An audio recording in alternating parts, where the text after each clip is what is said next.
próximo convidado. Eu quero só chamar a atenção, por gentileza, para que, reforçando o pedido do Luiz, para que todos segurem um pouquinho a conversa e prestem atenção no nosso evento, que ainda não terminou e ainda vai trazer informações relevantes, importantes e pertinentes para nosso setor. Agora, então, o convidado especial dessa noite, ele é engenheiro mecânico, formado pela PUC Minas em 1984, trabalhou na Sudecap, na Vale, em 1995. Começou a carreira de CEO, com passagens em diversas empresas, como Cushman Wakefield Semco, Semco Johnson Controls, SMV, Semco Serviços Integrados, ISS Service System, AGV Logística, BRF América Latina e Holding da Semco Partners. Em 2020, recebeu um convite para integrar a equipe econômica do governo federal, sendo secretário da Indústria, Comércio e Serviços e depois assessor especial do Ministério da Economia. Seu principal projeto foi o de redução do custo Brasil. Atualmente é sócio e vice-presidente de estratégia e negócios do Grupo H e conselheiro de diversas empresas. Convido ao palco e passo a palavra ao nosso convidado especial, Jorge Lima.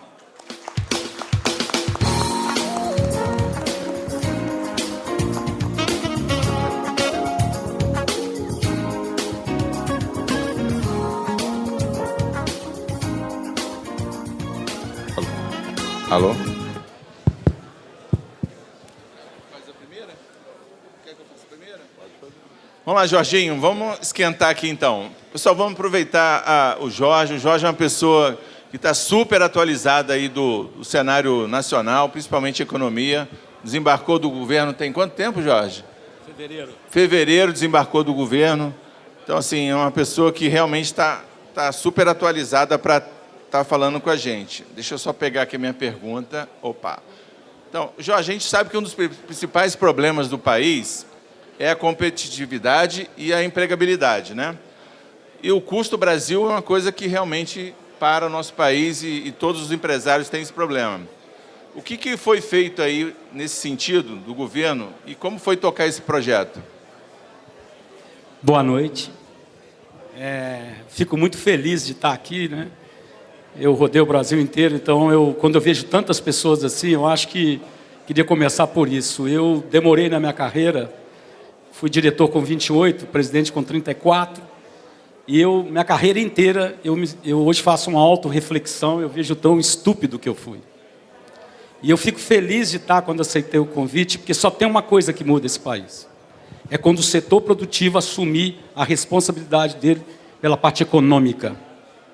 Só isso vai mudar o Brasil. E eu, durante 26 anos de empresário e presidente de empresa, eu falava, a política não é comigo, isso é o problema deles.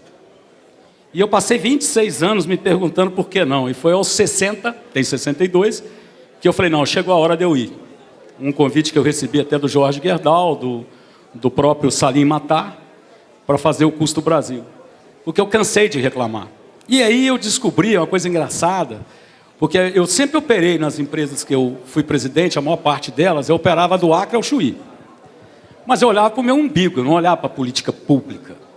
Então você começa a entender o que é o nosso problema. O problema do Brasil, ele é crônico por um simples fator, porque o setor produtivo não quer participar. É cômodo, como era para mim, nem todos, mas para mim principalmente, eu achava que eu não tinha problema com política. Política é problema de Brasília, do prefeito, do vereador, não é meu.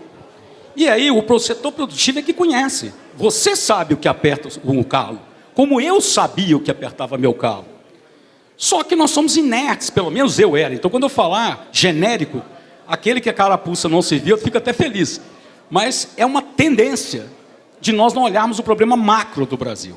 Qual é o problema macro do Brasil, Luizão? É um problema que se chama custo Brasil.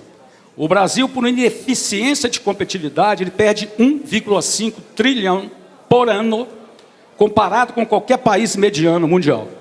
Esse é o nosso problema, que concentra em 12 itens. Nós temos um problema seríssimo de segurança jurídica nesse país.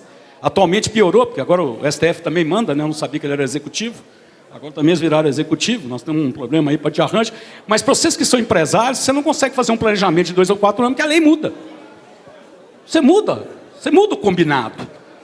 Eu conheço uma empresa que investiu 1,5 trilhões no Brasil para um produto do qual os Estados Unidos, para ele, é refúgio. Então tinha uma barreira comercial contra os Estados Unidos. De repente quebrou a barreira comercial. Então os Estados Unidos pode colocar o produto no Brasil, porque para ele é refúgio. E essa empresa produzia. Só que ela investiu 1,5 bilhões no Brasil. Cadê a segurança jurídica? Então o custo do Brasil ele passa por 12 itens. Eu vou simplificar, até por questão do horário. Mas vocês entendam o seguinte, nós não vamos suportar algumas coisas que nós temos. Nós temos problema de infra no país. Evoluiu muito com o ministro Tarcísio, o melhor ministro que já teve na história desse país. Eu tive a oportunidade de estar junto a ele, tanto que eu sou hoje voluntário, coordenador da campanha dele, no sentido de indústria, comércio e serviço, voluntariamente estou me dedicando a isso, porque é um dos maiores talentos que tem nesse país. Tive a oportunidade de conhecer, um cara extremamente técnico, já teve em diversos governos, não só o governo do Bolsonaro, ele já foi do Michel Temer, inclusive da própria Dilma, com o diretor do DENIT. É um técnico, é um militar, tirou o primeiro lugar em tudo que ele fez, e um cara com 6,8 bilhões fez o que fez dentro do Brasil. Agora, no custo do Brasil passa por uma reforma tributária, porque é impossível você crescer num país pagando 34% de imposto. Nenhum país do mundo vai conseguir fazer isso. Nenhum. Temos um problema do tamanho do Estado, e aí se discute filosoficamente a questão de diminuir o tamanho do Estado ou não, a chamada reforma administrativa. Esse é um projeto frustrante para mim, mas eu explico por que depois, Luizão, aonde nós chegamos. Por que ele é frustrante? Porque a ideologia, por isso que eu sou defensor da economia de Estado e não de economia de governo, também vou falar isso com vocês. Vou até começar por aqui para vocês entenderem na minha cabeça. O dia, se você olhar, uma das empresas que eu fui presidente, eu tinha escritório em 110 países. Então eu conheço 110 países de fazer negócio. Me diga qual país desenvolvido ou em desenvolvimento, até os comunistas como a China, que não é economia de Estado. Você desenha um projeto. Você faz projeto de 10 anos. Nós não. O prefeito chegou, ele tem a linha dele. Se a linha dele não é o mesmo partido, a mesma filosofia do governador, ele tem uma, o governador tem outra, o governo federal tem outra. E aí você não consegue fazer um plano de desenvolvimento de economia. Porque a cada 4 anos você muda. Agravante. Porque Brasília você trabalha 1 ano e meio, porque tem eleição para prefeito. Como você tem eleição para prefeito, você tem que parar, porque os deputados, senadores e deputados federais dependem do prefeito na frente, então ele para. Aí elegeu o prefeito, vão trabalhar mais 1 ano e meio, porque outros 2 anos tem governador, senador, deputado federal e presidente. Então nós não vamos evoluir nunca num modelo desse. Então atacar o custo do Brasil, que tem segurança jurídica, infra, crédito. Se diz muito que no Brasil, a cada 10 empresas, 9 fecham por incompetência. Mentira! A cada 10 empresas que abrem no Brasil, 8 fecham porque não tem capital de giro. Ele monta um restaurante, no segundo mês ele tem que pagar a conta dele. E aonde ele pega crédito? Em banco? A 4% ao mês? Não dá. Então nós temos que pulverizar o crédito no Brasil. O problema é seríssimo. Nós temos a questão tributária que eu falei. Nós temos a questão do tamanho do Estado, que não é digital. O mundo é digital. O nosso Estado, ele é completamente louco. Para vocês terem a noção de todo o trabalho que foi feito do infra, que eu sou apaixonado como cidadão, por isso que eu elogio e dou o meu tempo hoje voluntariamente para o Tarcísio, porque ele tinha um orçamento de 6,5 bi. Nós gastamos no governo 8 bi por ano em profissões que não existem mais. Assessorista de elevador, operador de telex, operador de telemax, e você não pode tirar. 8 bi por ano, mais do que o orçamento de infra desse país. E fala-se ainda que não deve fazer reforma administrativa. Então, tão louco. Porque a reforma administrativa é como a nossa casa. Você ganha 2, gasta 4, você vai quebrar. Então, nós temos um Estado, tanto prefeitura, como estadual, como federal, esgotado de quantidade. Então, a arrecadação é menor do que você gasta. Óbvio que você não vai fazer investimento, vai ficar endividado. Então, a reforma administrativa é uma questão de mercado.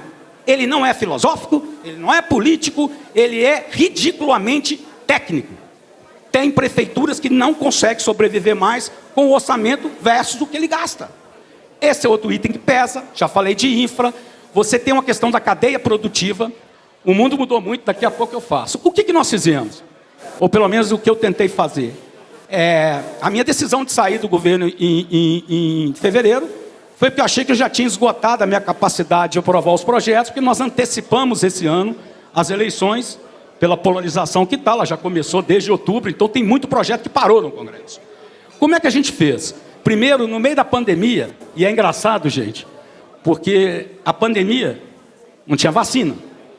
Eu rodei 27 estados brasileiros em um ano. Eu fui em todos os estados brasileiros. Não peguei Covid. Casamento eu fui nos 10. Festa uns 30. Vou na Maldivas agora, que é só você e sua mulher, volto de Covid.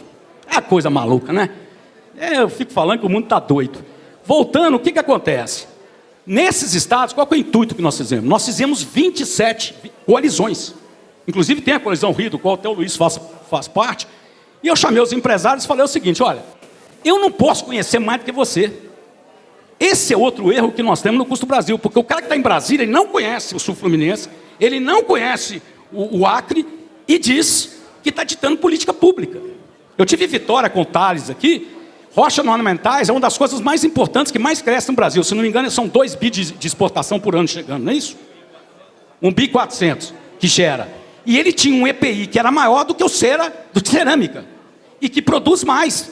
E aí, você pergunta para o cara, pergunta a luta que foi com o Thales, porque o cara pergunta assim: você que já foi em Vitória ver? Não. Como é que você dita política pública? É coisa maluca. Então, o que acontece? No Custo Brasil, nós chamamos os empresários, 27 estados, recebemos mais ou menos 500 propostas, condensamos elas junto com o que a gente tinha no governo, com 850 propostas, e fizemos 27 projetos.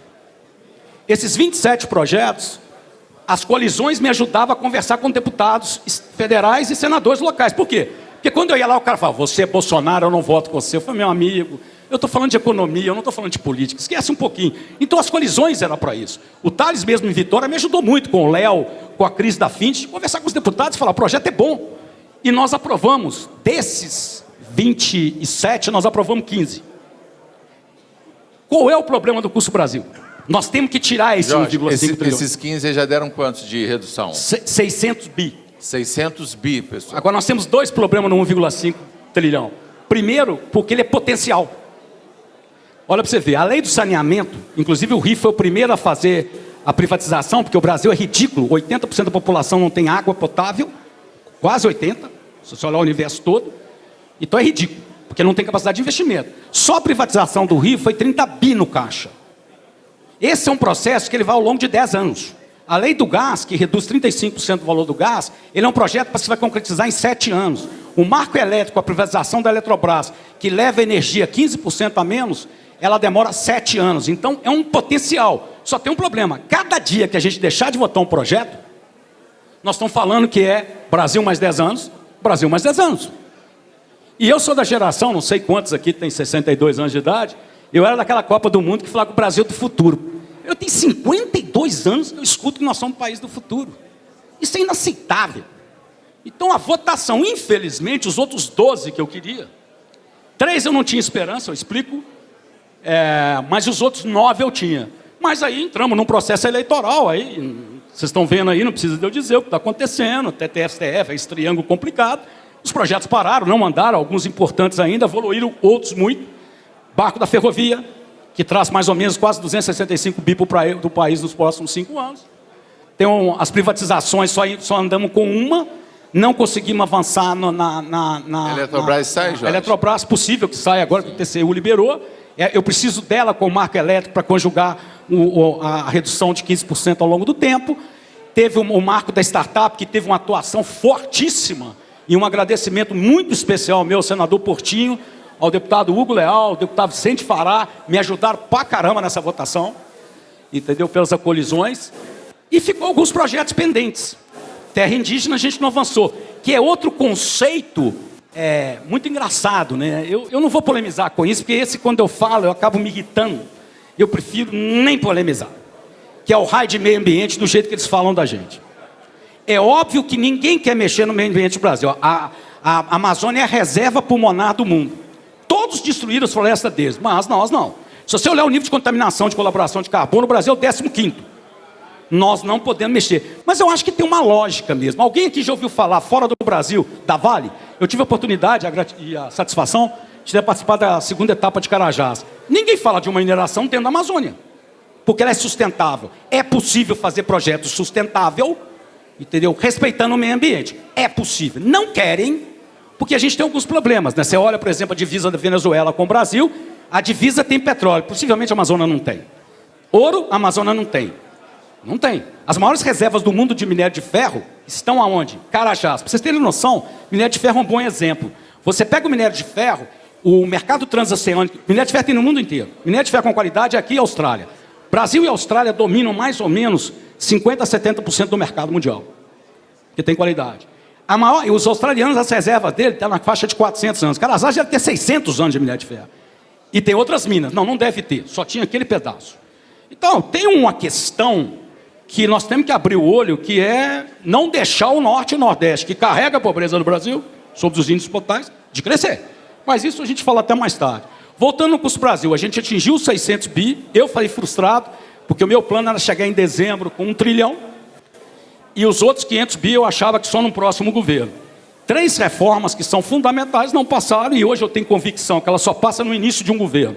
Reforma tributária, reforma administrativa, tá? E a reforma política. Sem uma reforma política, outra coisa que eu aprendi, gente, eu não tinha nada com política. Pesquisem no Google, né, que eu falo que é o pai dos burros. Eu sou da época que tinha Barça. Quem é da época de Barça aqui? Não tinha Barça? Você ficava pesquisando. É todo mundo novinho aqui, mas tem uma turminha aqui que eu sei que está na minha época, né? Está escondendo o jogo, mas tá. Aquela Rússia. Hoje você entra no Google, pergunta qualquer coisa. Pergunta no Google qual país que vocês conhecem de emergente para cima que tem 29 partidos políticos. Para cada projeto que eu colocava no Congresso, eu tinha que negociar com 29 partidos políticos para votar. Você está louco? Por isso que as colisões me ajudavam. Isso é insano. E o cara também não tem partido nenhum. O cara um dia é PSDB, outro dia ele é PT. O cara é governador de São Paulo, xingava o Lula, agora é o vice do Lula. Você olha assim e fala, onde estamos, cara? Entendeu? É uma bagunça, é a casa do rei, né? Então nós precisamos de uma reforma política para justamente facilitar isso. Se você vai nos Estados Unidos, é isso. Você tem 2 partidos, 3, 4 pequenos. Você vai na Europa, é 4, 5. Aqui é 29. Então nós precisamos. Mas isso só se faz com uma força de quem entra. É no primeiro ano. Até por aquilo que eu falei com vocês. 1 ano e meio depois vem prefeito. Opa, não posso desagradar, não muda aqui, não muda aqui. E eu sempre falo que tem o candidato e depois tem o executor. Nem sempre o que você tem que falar na campanha, você vai falar, você vai executar. Até porque o mundo ficou chato. Eu estou impressionado como é que nós vamos viver da agora para frente. Você não pode falar nada. Uma mensagem errada de comunicação num Twitter, no Instagram, num WhatsApp, você está destruído da noite para o dia. É incrível. Então, hoje você é policiado, a gente fala em democracia de comunicação, nós perdemos, gente, não pode falar nada. Futebol já dá problema, não pode falar nada. Eu até não falo mais nada, porque eu sou cruzeirense, estou na 2ª divisão há 3 anos, também não tenho o que falar. Mas, você não pode.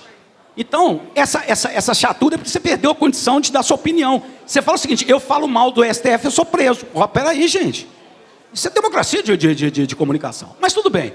Por que eu estou dizendo isso? Então, essas 3 reformas, para mim, elas são fundamentais para início de governo. Por isso que eu não sou a favor agora, né, me desculpa meu amigo Paulo Guedes, me desculpa alguns senadores, mas eu não sou a favor de votar nada de tributário agora, porque eu acho que vai fazer meia boca na correria. Nós precisamos equalizar isso no país. Então, eu tenho certeza que a volta do janeiro, né, passado o período de eleição, nós conseguiremos chegar a 1 bi do custo Brasil, lembrando sempre que é potencial, aquilo que eu falei com vocês, tem projeto que é 5, 10, 15 anos, como eu tenho convicção que os outros 500 bi, que a gente chama de infralegal, esse é o problema do custo Brasil, tá, gente? Porque 1,5 bi, 1,2 passa para o Congresso. E aí, eu queria pedir a vocês que não se lamentem igual eu lamentei, porque eu voto. Juro para vocês, é uma autocrítica minha. O cara chega para mim e fala, tem um deputado bom, vai lá e vota nele. Eu votava. A desgraçada da senadora que eu votei em São Paulo, ela votou todos os meus projetos contra. Aí eu me pergunto, por que eu votei nela? Se eu entrasse no site dela, eu podia ver que ela não acredita em nada que eu acreditava. Então, não adianta ficar na polarização só do presidente, não adianta ficar na polarização só do governador. Se nós não elegermos deputados e senadores comprometidos com aquilo que você acredita, nós não vamos evoluir. Por quê? Porque do 1,5 trilhões, 1,2 tem que passar pelo Congresso. Não está na mão do Executivo. Nós somos até alguns momentos um parlamentarismo disfarçado. Para você mudar o Brasil, passa no Congresso. Você quer criar um ministério? Passa no Congresso. Você quer mudar o EPI? Passa no Congresso. Você quer fazer uma reforma legislativa? Passa no Congresso. Então, 1,2 bi, a capacidade do Executivo mudar é só 300 bi. Que é os chamados infralegais, que não depende do Congresso. Então, se você não tem um Congresso reformista, um Congresso alinhado, você não vai votar. Isso é igual 2+2, gente, não tem nada de sentimento político. Vamos para a segunda pergunta, Jorginho? Vamos lá, Jorge. Qual a sua visão para o desenvolvimento do Brasil? Olha, isso é muito interessante. Porque eu, na minha carreira toda, né, eu falava com vocês que eu ficava olhando para o meu umbigo. Eu olhava para o meu negócio, eu estava pouco me ligando para a política pública. Nessa andança pelo Brasil, quando eu fui em 27 estados e tive que conversar com todos os empresários, eu comecei a entender os estados. Um dos maiores erros que nós cometemos nesse país é que nós achamos que nós temos 27 estados. Nós não temos 27 estados. Nós temos 27 países. Se vocês olharem todos os países de dimensão igual ao Brasil, ou perto, ou um pouco maior, ou um pouco menor, Índia, China, Austrália, Canadá, nenhum deles, Índia, Rússia, nenhum deles tem a quantidade diferente, tá, de etnias, de cultura, de solo e de característica industrial. Nenhum tem. Nenhum. Eu desafio alguém que me mostre, nem a China. Não tem. O Acre é diferente de Rondônia, que é diferente de Roraima, tá, que é diferente. E aí nós não temos 27 estados, nós temos 27 países. Quando você olha isso no olhar de pirâmide, aí nós começamos o segundo problema. Nós não temos 27 estados. Dentro dos estados, você tem mais ou menos 10, 15 regiões em cada estado que deveria ter política pública diferenciada. Olha vocês, eu vou pedir desculpa, gente, que eu tive Covid há 30 dias atrás, mas todo mundo fala que tem alguém aí que fica, como é que chama? Com sequela. A minha memória está uma porcaria. Me diz o médico que vai voltar. Aí eu não sei se ele volta antes de eu ficar mais velho e não lembrar. Porque aí eu já não sei mais se é Covid ou velhice. Mas eu estou com dificuldade. Então, se eu errar algum número aqui, pode ter certeza que eu não estou errando uma ordem de grandeza. Então, para pensar comigo.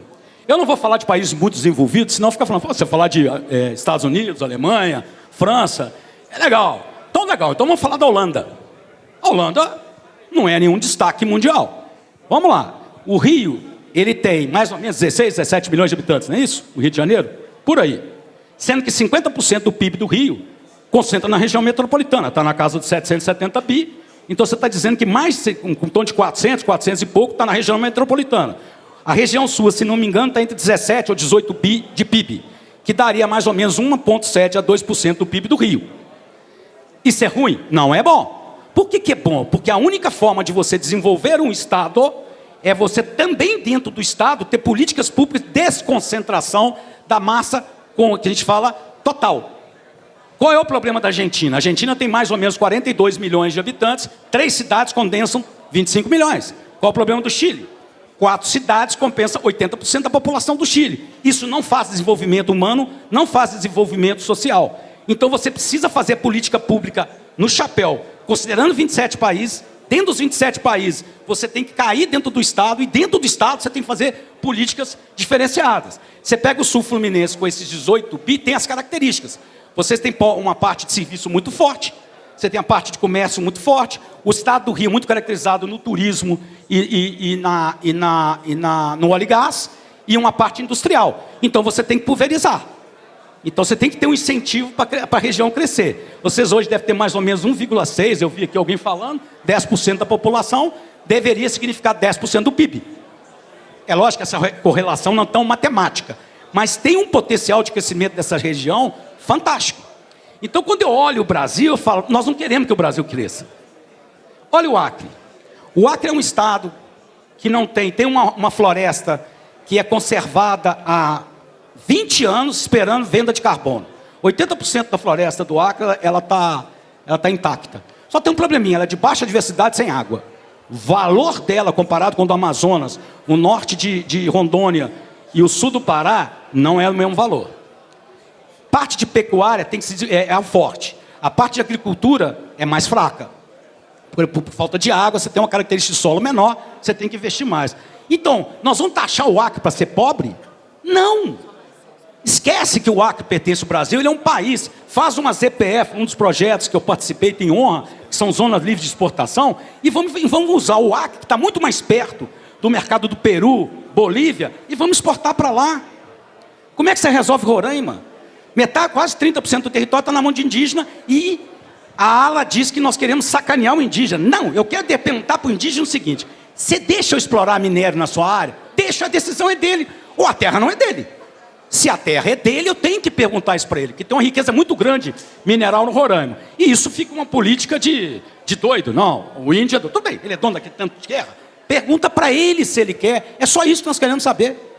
Quando você não consegue avançar nisso, com a saída de Roraima, você tem que ligar Boa Vista a Georgetown e explorar o Caribe, porque o Caribe é de ninguém. Os Estados Unidos trata Caribe, eu sei porque na empresa que eu fui presidente, eu tinha escritório lá, eu competia com o Caribe.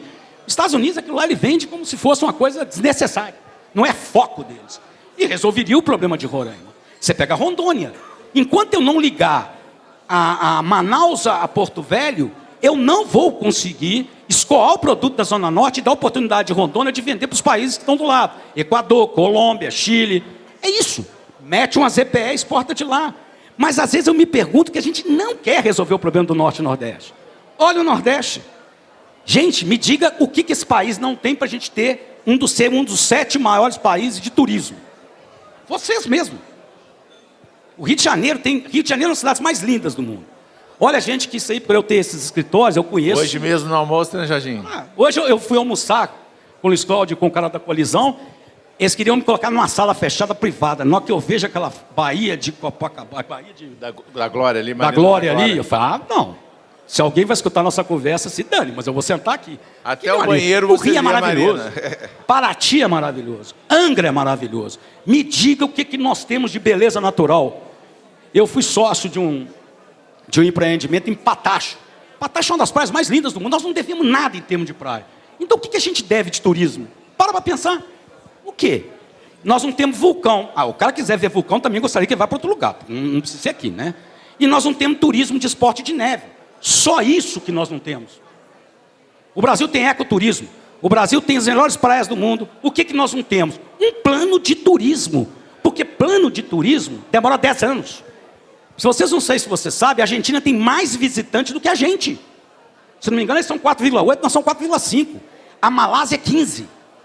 O México é 25 milhões. E eu não estou citando os 5 maiores, que é China, Estados Unidos, França, Itália, Espanha, que muda de lugar ali, mas são 5. Fora o perigo do mundo que está igual ao Brasil, né? Tem. A Malásia faz 15, mas por que a gente não faz?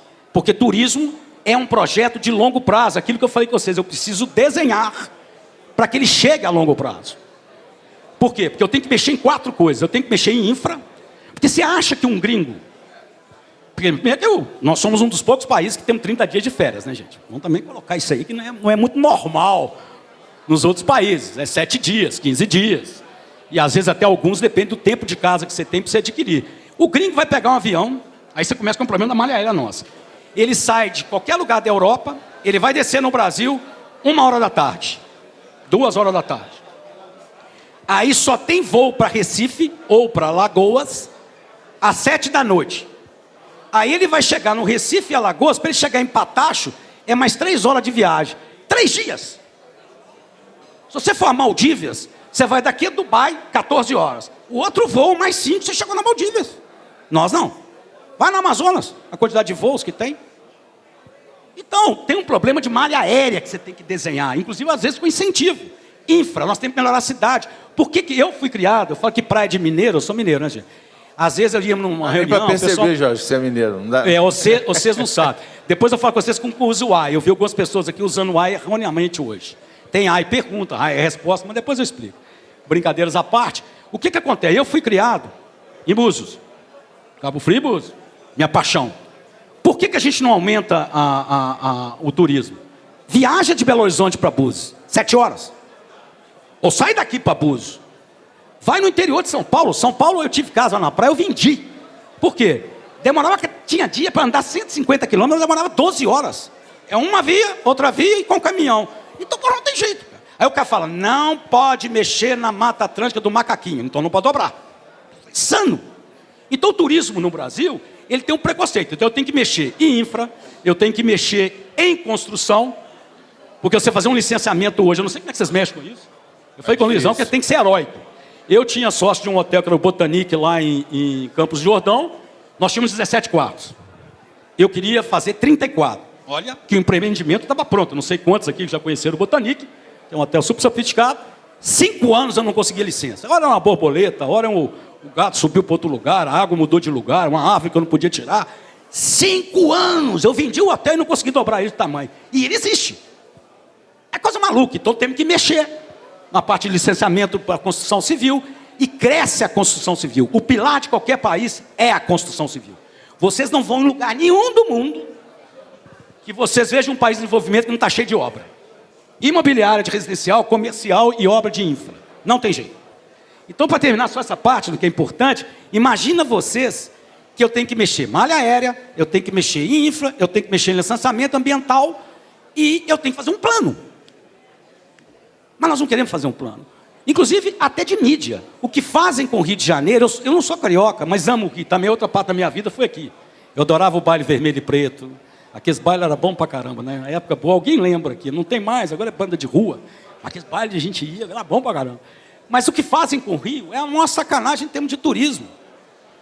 Sabe? Você mata 700 em São Paulo, tem uma notícia desse tamanho. Aí você sobe a favela aqui em Malha 34, todo mundo, massacre no Rio de Janeiro.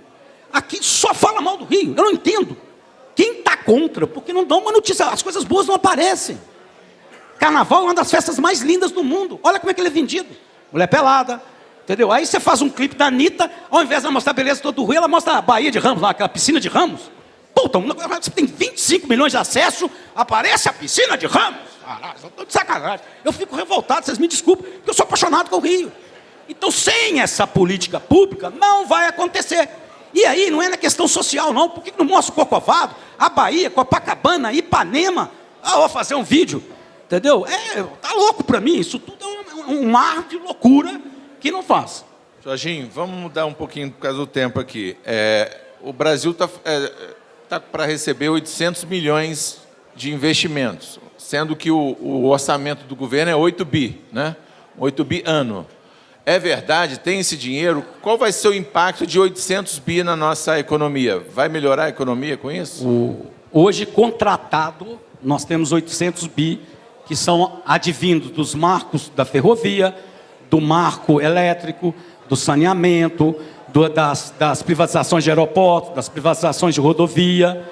Então, ele chega até 1 tri nos próximos 10 anos. O Brasil tem tudo para bombar nos próximos 10 anos. É só a gente não fazer bobagem.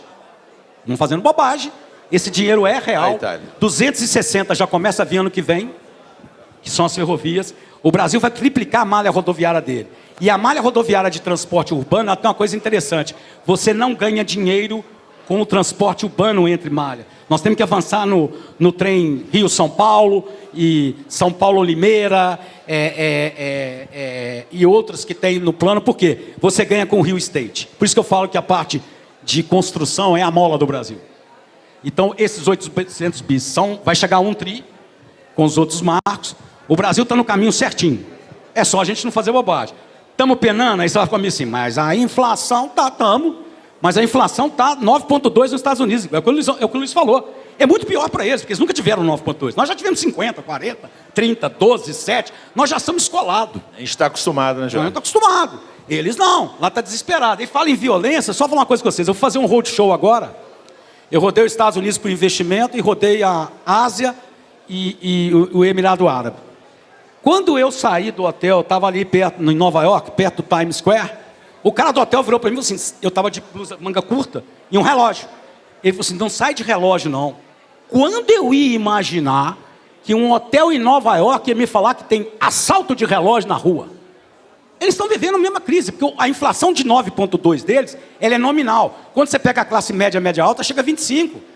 O imóvel nos Estados Unidos subiu 45% e a bolsa caiu 28%, dado correto. Então nós estamos ainda nesse patamar de 2 pandemias, uma guerra. O Brasil, isso é matemático, não é filosófico. Não depende de quem que você acredita, de que partido por isso que você gosta. Isso é matemático. Nós saímos melhor do que os outros países, por vários motivos. Então eu sou muito convicto que se a gente não fizer besteira, se nós continuarmos na linha de uma economia liberal, nós vamos transformar o Brasil. E aí é outra preocupação que fica, Luizão, que eu chamo a atenção de vocês. Se esse dinheiro vier e ele puxa a economia de construção totalmente, porque é um dos melhores investimentos, eu sou a favor de pulverização de investimentos, eu tenho vários fundos imobiliários por causa disso. Eu não gosto de colocar tudo no mesmo lugar, porque perde. E eu sou daquele cara que você fala comigo, compra uma ação, eu compro, aquela cai. Então toda vez que eu entrar, vocês saiam da bolsa. Porque Porque se eu entrar, a desgraçada vai cair. Eu nunca dei sorte nessa porcaria. Se eu entrar, você sai fora. O Jorge vai entrar? Vai, então não vou não, porque vai perder. Eu entrei numa ação que estava 25, hoje ela é 5. Eu entrei na outra que estava 35, hoje ela é 4. A BRF, que eu fui presidente, chegou a 30, eu não vendi, hoje é 12. Petrobras é bom agora, gente. Mas eu tenho lá, mas tá, me sobe. E Petrobras, uma coisa só rápida, gente, desculpa, que vocês que são do Rio têm que entender. O nosso problema com Petrobras não é filosófico também. É humanamente você ter uma empresa que ela não é nem estatal e nem privada. Ou nós fazemos essa empresa ser privada, ou nós fazemos ela ser estatal. Para ser privada, você tem que quebrar o monopólio. Essa briga é engraçada. Se eu mexer no preço, eu dou um exemplo para vocês. Uma das empresas que eu fui presidente teve um problema, não vou citar o nome, que eu tive que limpar. O sócio minoritário americano me processou por má administração anterior à minha. Eu tive que fazer um acordo com os Estados Unidos de 300 milhões de dólares. Cuidado com o Petrobras, porque tem sócio minoritário no mundo inteiro. O cara pode falar má gestão, e aconteceu quando houve o escândalo da Petrobras na época do PT, que eles pagaram uma multa de acordo lá fora. Então, nós estamos no meio do caminho. Nós não somos privatizados, mas também não somos estatal. Uma hora a gente quer controlar o petróleo, outra hora não quer. Essa é uma discussão que tem que ser resolvida no próximo presidente, de tomar decisão. Ou privatizamos, ou estatizamos. Eu, como não gosto, que acho que o Estado tem que ter empresa e devia cuidar de saúde e educação, eu iria para a privatização. Vamos lá, Jorginho. Na sua opinião, qual o principal desafio econômico para o próximo governo? Vai ser ter um congresso, já que a gente tinha essa bagunça de partido político. Primeiro, da gente ter um congresso que continue votando o custo do Brasil que está lá, as reformas estruturantes. Então, nós temos um desafio que nós vamos mudar 27 senadores, né, porque é 1/3 de 82, mais ou menos 27, não é isso? E 513 deputados. Então, nós vamos ter que ter muito cuidado de ter um congresso reformista. Porque aí, qualquer que for o presidente, tem que passar por ele para fazer as reformas estruturantes. Esse é um grande desafio. Segundo grande desafio, que essa inflação ela é duradoura, pelo desequilíbrio da cadeia mundial. Ponto. Terceiro, nós vamos ter um outro desafio de criar políticas de longo prazo. Esse, talvez, para mim, é o maior desafio. A indústria brasileira vem sofrendo queda de participação há anos. Já chegou a 36%. Hoje é 11% da participação do PIB. Precisamos de um plano de industrialização. Precisamos de um plano de turismo que tenha uma capacidade de empregar. Só para ter uma noção rápida. A média de a participação de PIB no turismo no mundo é 10,7%. Ou seja, se você olhar o mundo, 10% do PIB mundial é turismo. O Brasil é 7,7%. Se nós crescêssemos 3% só, nós injetaríamos 225 bi na economia anualmente, gerando mais de 6 milhões de empregos. Resolveria bastante em outras cidades. Então, nós precisamos disso. Então, a minha torcida e a minha fé é que a gente consiga eleger um Congresso estruturante. Pesquise o candidato, olhe se ele pensa igual a você. Não vamos votar por emoção. Eu acho que esse é o maior desafio nosso, independente da polarização que vem. E não retroceder no que a gente já fez. Jorge, outra pergunta aqui. Você que viaja aí muito, como é que o investidor está vendo o Brasil? O investidor estrangeiro. Você falou... Eu falei um pouquinho, mas acho que... Hoje não tem, quando você olha e fala o seguinte, poxa, o mundo tem dinheiro, não tem projeto bom. Só o Brasil, você tem Private Equity aqui, alguns, eu conheço 3 que tem 50 bi para investir, falta projeto bom. O mundo é assim. Mas eu acho que você falou tudo, Luizão. Você olha para o BRICS, que são os países emergentes, a China é duvidoso, é difícil. Pelo próprio regime, eles também têm uma política muito fechada, não dá. A Rússia está louco. A Índia é complicada e a África do Sul também. Não tem porto melhor de investimento hoje que o Brasil, até pela contratação desse 1,1 tri. Não tem como. E olha que a pandemia já mostrou isso. Porque o que todo mundo tem que entender, Luiz, é que o efeito pandêmico foi qual? Quando apareceu a gripezinha, que a maior parte achava, quando começou a matar, o mundo olhou, e disse o seguinte, nossa, vai fechar tudo. Como vai fechar tudo? Todos os bancos centrais dos maiores países acreditaram numa recessão. Então eles injetaram 10% do PIB mundial, quase 1,5 trilhões de dólares, na economia. E o que aconteceu? Comércio e serviço sofreu, mas as pessoas começaram a consumir desenfreadamente. O mercado de eletrônico, ele avançou 10 anos. Porque todo mundo tinha um pouco de medo, tinha gente que não comprava, tinha medo de comprar por causa do cartão de crédito. Isso avançou. Inclusive, hábitos alimentares nós mudamos. Hoje você compra no iFood, você compra no... O mercado eletrônico ele cresceu 10 anos.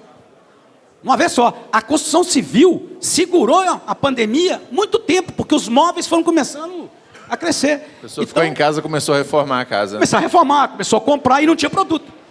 Desencadeou, entendeu? Um desequilíbrio na cadeia mundial, que eu não acredito que resolva em 2023. Então, esse é a capacidade que nós vamos ter que ter, tá, de administrar uma inflação que o Brasil pode descer entre 5 e 8, mas o mundo não vai ceder ainda não. Os Estados Unidos não consegue sair de onde ele está no próximo ano. A Alemanha está com 8,5% de inflação, Também, pessoal. não sai. Esse é o grande desafio. Vamos lá, Jorginho.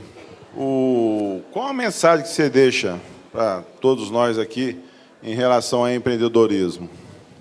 Olha, primeiro eu acho que a gente devia brigar para ter cada cidade brasileira, 5 mil e poucos municípios, ter um busto, ao invés de colocar aquele cara que a gente nem lembra lá, aquele cara de 1908, 13, 14, 1500, coloca um busto do empreendedor no Brasil, porque ele merece. Porque ser empreendedor nesse país com as regras exigentes é duro. Por isso que eu defendo o marco do empreendedorismo, que é para tirar as amarras do empreendedor. Eu acho, primeiro, temos que acreditar no Brasil, porque não tem motivo do Brasil não ser uma potência. Somos o único país do mundo com 2 safras, o que nos faz ser o maior commodity no mundo de alimentação do mundo. Em qualquer estudo fora do Brasil, diz que o Brasil, nos próximos 10 anos, atinge 30% dos alimentos do mundo sairão do Brasil, na origem básica. Nós temos minério, nós temos petróleo suficiente para nos abastecer. Precisamos acreditar no Brasil. Precisamos criar crédito para a pequena e média empresa. Precisamos tirar o Estado do cangote do empreendedor. É isso. E eu acredito que isso é possível desde que nós, não todos, quem se sentir como eu me sentia, que era acomodado, não vai fazer. Nós temos que ter a força política nossa de transformação. É cobrar de prefeito, é cobrar daquele que está no serviço público, como eu estive, é eleger bem. Temos que trazer o setor produtivo e eu tenho certeza que a gente sai do outro lado. Porque não tem motivo. Turismo, commodities, povo. Não tem um povo melhor do mundo para se trabalhar, isso eu garanto, por ter operado em 110 países. Tem uma coisa que eu brinco muito, só para vocês terem noção, aqui no Brasil você fala assim, chega nos Estados Unidos ou qualquer país europeu e fala assim, o cara vai te perguntar, sua carne, mal passada, mal passada, ao ponto e bem passada. Nós somos capazes de dizer ponto mais, ponto menos. O que é um ponto mais? Lá fora o cara vai te mandar para aquele lugar. Chopp, nós falamos, colarinho. Eu quero com 2 dedos, eu quero com 3 dedos. Chega lá fora e pede um chopp e fala, não veio o colarinho. Capaz de te dar uma gravata. Então, nós temos um povo para serviço que é inacreditável. Ele precisa do quê? Educação, treinamento, e não é por falta de dinheiro. O Brasil é o país que mais, ele está entre os maiores países que gastam com educação. 6% do PIB. O problema nosso é a qualidade do ensino nosso. Então, assim, nós temos que acreditar no país e transformar a visão de copo vazio em copo cheio. Infelizmente, nós atravessamos um momento que tem uma parte da mídia que está levando a gente para o desespero. Ó dia, ó noite. Eu odeio o cara pessimista. Odeio. Então, assim, eu não saio com ninguém pessimista. Até porque eu vou para o boteco, o cara começar a achar a vida. Você custa sair, vai encher a saca, então o cara enchendo a vida. Eu gosto de fofoca de televisão, quem pegou quem. Eu vou para divertir, estou falando sério. Eu vou para ter rap, falar de futebol, qualquer coisa, pô. Mas não, o cara fica me enchendo a paciência com pessimismo. Então eu não gosto do pessimista. Eu nunca gostei. É chato que o cara pergunta, como é que você está? Ele explica, não, estou muito mal por causa disso. Não dá. E assim, a gente tem uma característica, você escuta a primeira vez e morre de dó. Segunda, você começa a ficar cansado. Terceira, você já vem ele. Então assim, eu acho que tem que ter uma dose de otimismo do empreendedor. Nós temos que acreditar nesse país. E ele tem solução. Depende da gente. Senhoras e senhores, palmas para Jorge Lima.